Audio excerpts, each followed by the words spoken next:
Son günlər virus infeksiyasına yoluxanların sayı artıb və bu əhali arasında narahatlığa səbəb olur.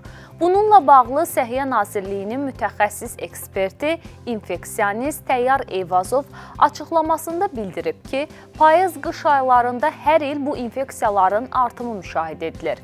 Viruslara yoluxmanın artmasına mövsümi faktorlardan havanın temperaturunun enməsi, quru hava şəraiti, insan immunitetinin təbii zəifləməsi, gün işığının və D vitamini sintezinin azalması, vitamin azlığı daxildir. Qrip infeksiyası risk qrupuna daxil olan insanlarda daha ağır və fəsadlı keçə bilir. Uşaqlar, yaşlılar və xroniki xəstəlikləri olanlar qeyd edilən qripin ağır gedişinin risk qrupuna daxildirlər. Hazırda daha çox rast gəlinən fəsli A qrip infeksiyasıdır. Bu infeksiyanın yayılmasının pik həddini yaşayırıq. Üzü yaza doğru adətən qripə yoluxma hallarının azalacağı proqnozlaşdırılır.